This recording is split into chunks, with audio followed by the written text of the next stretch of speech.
اول مره في حياتي اجرب موز بطعم الفول الحراتي.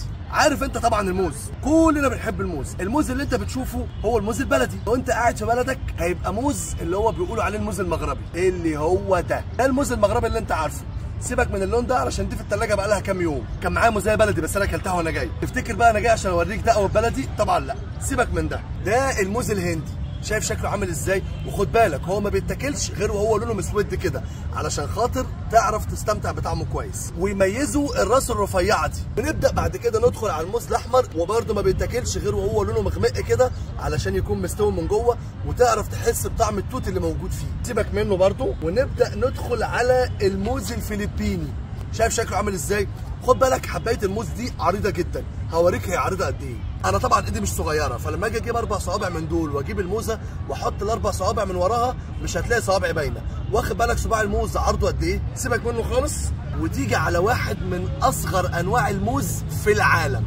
شايف شكله قد ايه؟ لو جبته جنب صباع ايدي، انا كان معايا اصغر منه بس عفن منه. الموز بيتقال عليه قاتل ابيه، لان شجره الموز بتطرح مره واحده، وهي بتطلع وبتكبر بيكون طلع جنبيها فسله صغيره، تبدا تكبر اللي فوق تطرح تموت، تكون الصغيره دي كبرت وتبدا تطرح تاني وهكذا. خليني افاجئك واقول لك ان كل انواع الموز اللي انت شايفها دي مالهاش علاقه بالموز الاصلي. الموز الاصلي لما كنت تيجي تفتحه كنت بتلاقي جواه بذر طري بيتاكل كده مع اللحم، انما دلوقتي مع تطور الموز وتغيير شكله بقى البذر موجود من جوه اللحم، ما بتحسش بيه خالص. بس هفاجئك برضو احنا بنفتح بانواع موز من دول هتلاقي البذر من جواها شكله باين. يلا بينا نبدا بالموز الفلبيني الصغير. بسم الله.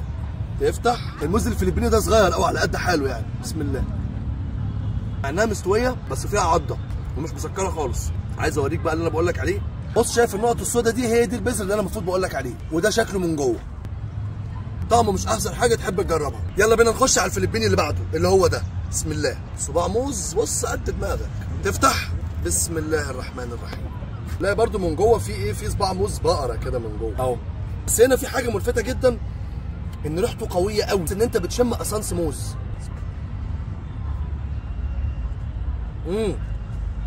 هوريك مفاجاه. بص اللون من جوه تحس ان هو مدي على برتقاني قوي، ده غير ان البذر هنا باين اكتر من النوع اللي كان قبله. طعمه موز رايح على مانجا. طعمه حلو جدا. في حاجه يا جينو؟ مسعد. تعالى خد يا جينو حته. تعالى دوق. تعمل ايه فيها مؤدب؟ مش هاكلك يا جينو، قاعدين في كوشه. جاي راشق ومش ايه يا جينو مالك يا حبيبي؟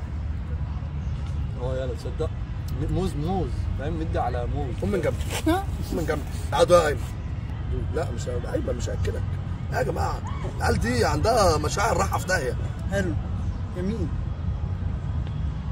اسحب منه ال 50 جنيه. المهم ده النوع الثاني من الموز اللي هو برضه الموز الفلبيني. خلاص بقى ايه، سيبك من البهدله اللي حصلت فيه. ودلوقتي جه دور الموز الهندي. تعالى بقى نفتحه ونشوف بيقول ايه من جوه. بسم الله. هنا برضه في مفاجاه. القشره ماسكه قوي مع انه مستوي. ريحته برضه شبه الفول الحراتي. واخدين بالكم ان لونه برتقاني مش اصفر؟ بسم الله. يا فرقت.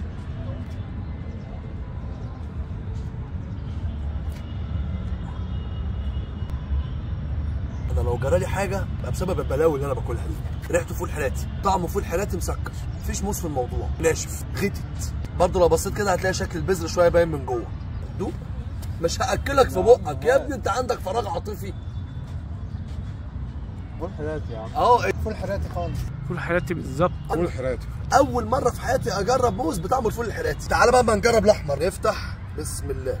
بص ده اتخن صباع فيهم، يعني ده صباع يعني. اخيرا حاجه طريه. تعبت يا اخي، انا كل اللي باكله ده عامل زي ما اكون باكل ذره. في ايه؟ طعمه حلو قوي قوي قوي. موز يا جدع، موز.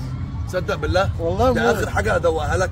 لا ده احلى موز شفته في حياتي الصراحه. الموز الاحمر ده تحديدا فيه نسبه سكر عاليه قوي، وفعلا لو ركزت هتلاقي فيه طعم توت ملحوظ جدا، مستويه وطريه وكلها حنيه جامده قوي.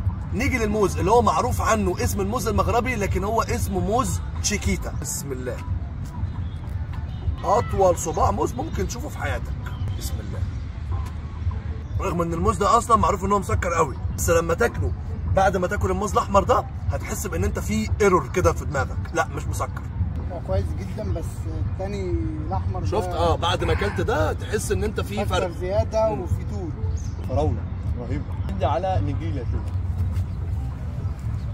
مش هتشوف في حياتك فيديو فيه 5 انواع موز انا جبتهولك. وخلينا بقى ايه نرجعهم تاني. ادي المغربي وادي الاحمر. ايوه يا محمود بيه. وادي المنيل ب 60 نيله الفلبيني. وادي الموز الفلبيني الثاني. ودي الحته اللي باقيه من الهندي. واديني وريتك 5 انواع موز، وما اعتقدش ان انت هتكون شفت الكم ده من الموز قبل كده في اي فيديو تاني. الانواع دي كلها انا مش فاكر سعرها كام، لاني جايبها بقالي كام يوم وسايبهم في الثلاجه، لان كان في منهم لسه اخضر. المهم ان انت لو لقيت الموز الاحمر ده هاته. اي نوع تاني من دول ما تجيبوش. ليه؟ عشان انا جبته مكانك.